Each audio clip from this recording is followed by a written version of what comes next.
Já diziam alguns que ler abre as portas da alma para o mundo.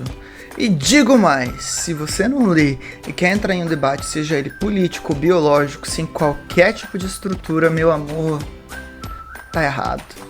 Vem comigo que hoje eu vou apresentar um pouquinho para vocês sobre essa playlist de política, alguns livros que eu li para poder dar um embasamento aí para as nossas conversas e falar um pouco mais sobre políticas públicas aqui no Brasil. Olá pessoal, tudo bem? Como é que vocês estão?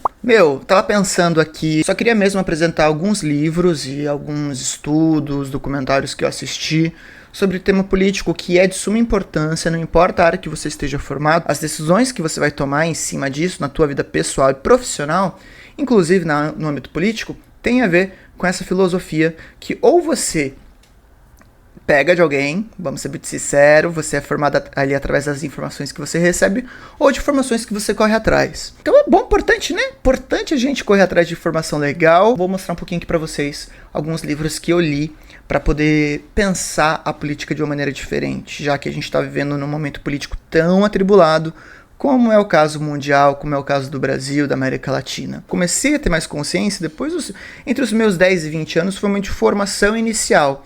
Então eu escutava muito daquilo que eu recebia, fosse de professor, da faculdade, da família. E a partir dos 20 anos eu tive a oportunidade de ver informações com maior autonomia. Então entre os meus 20 e meus 30 anos, eu tive essa oportunidade de solidificar um pouquinho mais. Acho que a gente acaba solidificando um pouquinho mais algumas concepções que a gente tem. E a partir dos meus 30 anos, eu estou questionando o que eu tenho como sólido. Porque uma coisa que eu falei, e eu gosto muito dessa frase, é: não existe verdade absoluta. Né? Não há problemas, ainda mais num sistema onde a gente vive, que é um sistema democrático, que tenhamos várias. É importante a gente ter várias vertentes sobre como a gente, como cidadão, pensa soluções para o nosso país sociopolítico-econômicas. O problema é você achar que só a sua opinião vale, só a sua solução é solução para tudo isso, porque aí vira ditadura. A alternância de poder ela é importante, questionamentos são importantes e questionamentos dentro da sua própria ideologia ela é importante. Se hoje tu votou em um determinado político, é importante que você questione ele lá na frente, porque uma das questões do jogo político é a política. Quando a gente vai no dicionário, a política ela não só é ciência em si, ela também é arte. Então ela tende, sim, a acarretar mudanças no meio do tempo. Quantos políticos você já não viu aí que entrou num partido e saiu em outro partido?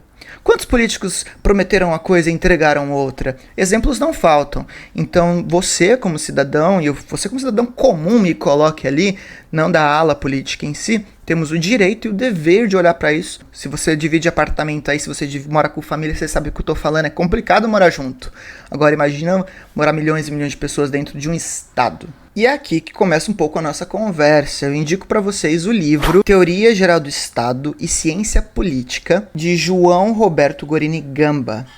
É um livro extremamente básico e técnico sobre o que é política, sobre o que é Estado e as suas diversas formas. Ele não vai englobar apenas o ambiente no qual a gente vive aqui no Brasil, mas é importante para a gente ter uma noção geral, por isso teoria geral, do Estado. O Estado ele tem 4 características importantes, que é território, população, governo e soberania. E se a gente pensar em governo, existem múltiplas formas de governo.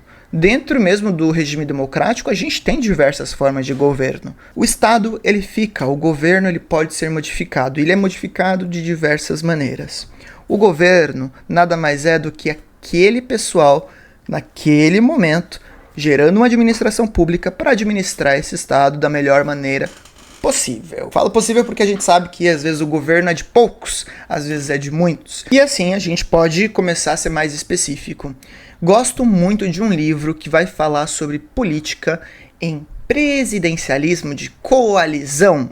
Sim, você é a pessoa que tá aí do outro lado e fala: eu não gosto de política, nunca fiz política. Você é ignorante porque você está fazendo política a todo instante. E é importante sim você saber um mínimo de política para você poder continuar exercendo seu dever e seu poder como cidadão. Além do mais, vamos ser sinceros, né, meu amor?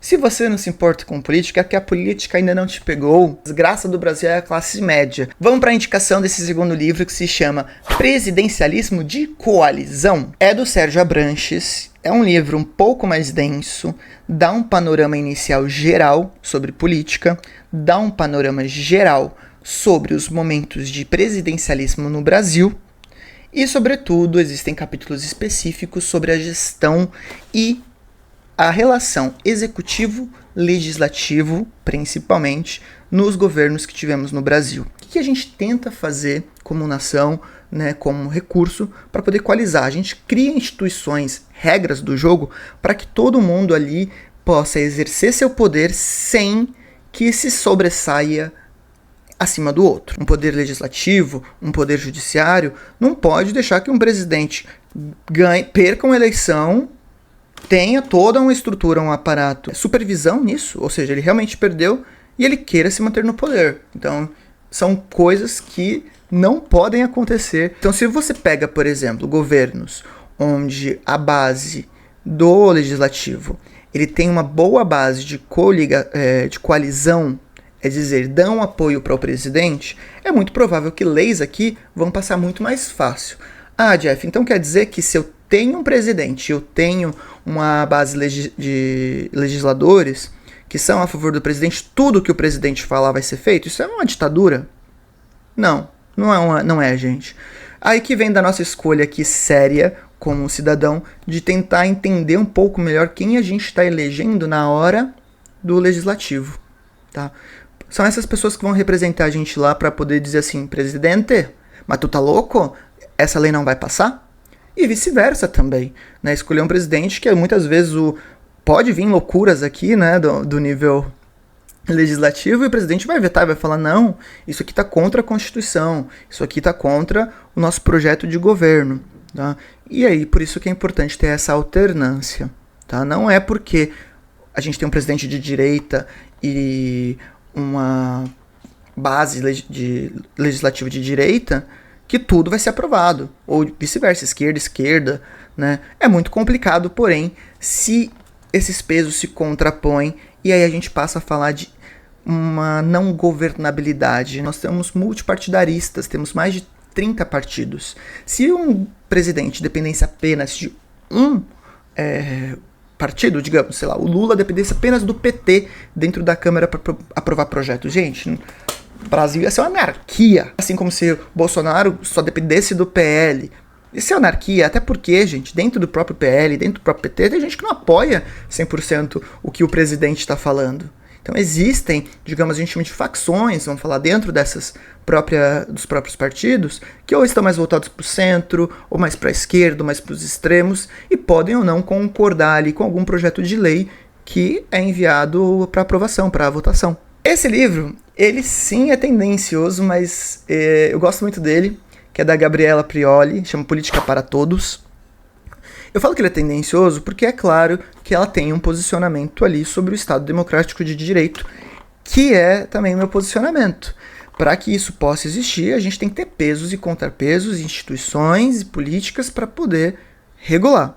Então ela fala sobre isso abertamente, mas ela fala de uma maneira muito didática, e diferente dos dois primeiros, ela não deixa de ser técnica, mas ela consegue atingir um público muito maior. O que fica para mim dessas leituras é que tudo demais faz mal, então a alternância de poder é necessária, o que não se pode é ser conivente com qualquer tipo de política que vise o fim dessa alternância.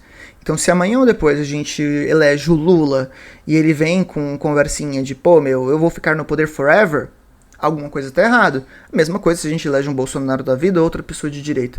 Isso não deve ser feito em nenhum tipo de governo democrático. Isso é mega importante caso você seja cientista, caso você seja um profissional. Porque as nossas profissões, em sua maioria, ou elas são regularizadas pelo governo, ou elas estão em vias de.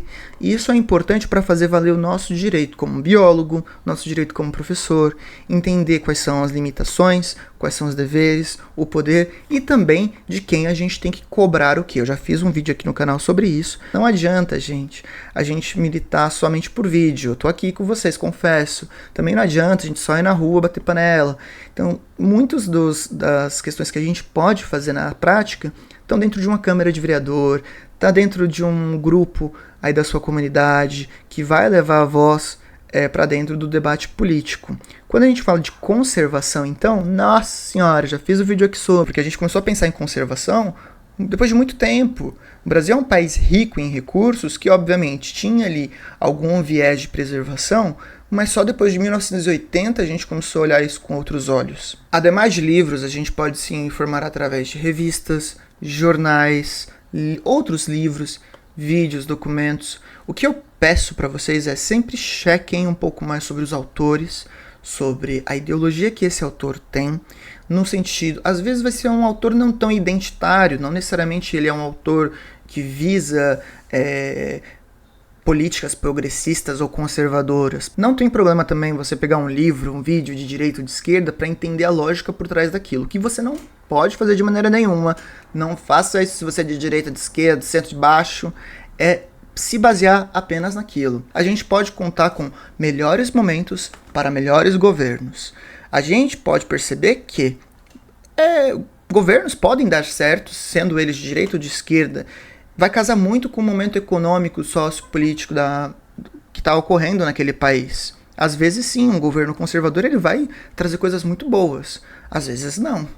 Às vezes um governo progressista, e note bem que eu não estou falando nem de direita e de esquerda, estou falando de diferença entre progressistas e conservadores. Existem momentos da economia mundial, ou de acordo com o cenário global, que um país seria interessante ele ser mais conservador e outros mais progressistas para poder usar melhor os recursos que tem. Afinal, recursos são finitos. Tá? Então, não se baseie apenas em uma leitura. Se tu assiste só coisa de esquerda, se tu assiste só coisa de direita, se tu tá no grupinho de WhatsApp da família, no Telegram, que recebe só notícia, pelo amor de Deus, vamos nos informar pra gente ter um debate legal. Eu adoro ter debate com pessoas de direita, de esquerda. Eu não gosto de ter debates com extremos, porque às vezes no extremo a gente não encontra nada.